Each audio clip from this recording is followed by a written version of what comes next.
It may take time, but sooner or later, judiciary will come down heavily on false accusers, particularly when false cases will be directly harming the interest of genuine sufferers.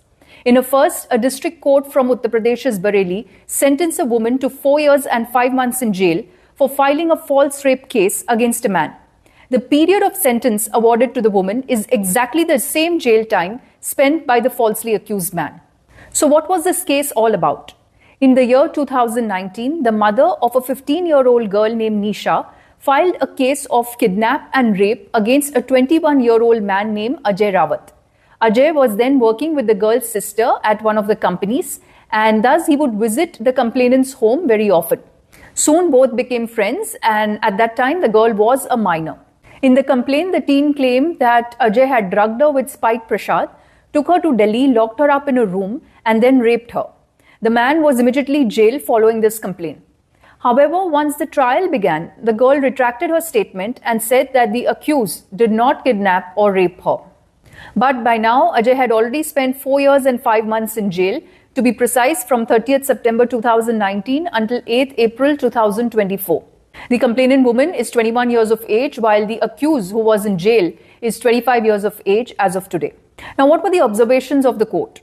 Additional District Judge Gyanendra Tripathi of the Bareilly Court came down very heavily on the woman for filing a fake rape complaint and, in a historic judgment, sentenced her to prison for the same number of years as spent by the accused.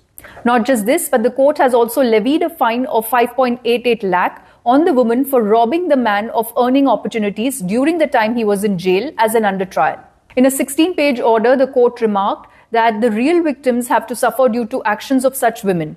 This is a very serious situation for the society, and it is objectionable to use the police and the court as a medium to achieve one objective. The court also remarked that although it is appropriate to expect from the government, the administration and the courts to ensure safety of women through relevant policies and laws, it does not mean that women who take unfair advantage of the same are given freedom to attack the interests of men. The court order also added that while the woman was punished with rigorous imprisonment for 4 years, 6 months and 8 days, that is 1653 days to be precise, and a fine of rupees 5,88,822.47 paise, in case of non-payment of this fine, she will have to undergo simple imprisonment for additional 6 months. Speaking with the Indian Express, the government counsel Sunil Pandey said that this particular fine, which was amounting to 5.88 lakh, was actually determined on the basis of daily wages set by the Uttar Pradesh government for unskilled labor. The counsel also stated that during the trial, the woman backtracked on her earlier statement during the cross-examination. And it is interesting to note that the girl also stated that she had given this particular statement under Section 164 CRPC under the pressure of police against the accused. During the cross-examination, she also denied the assertion that the youth had kidnapped or raped her. And now finally, last month, the court has acquitted this man due to lack of any evidence.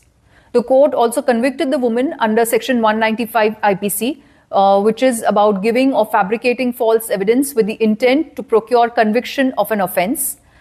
She was arrested, though, sent to jail, but later released on bail. What are your thoughts on this case? Does this judgment set a kind of precedent, or do we think that the higher courts will overturn it, once again showing the sympathy towards a particular gender who may or may not be the real victim? Do let us know in the comments below. Do press the like button because the algorithm will help us to share these videos with more and more people. Do press the bell icon so that you can be updated with the new videos as and how we broadcast them. Also follow us on our social media handles, which is X, Instagram, Telegram, Facebook @voiceformenin. And you can read all the articles on our website voiceformenindia.com. That's it from me as of now. Thank you very much for watching. Namaste. Jai Hind.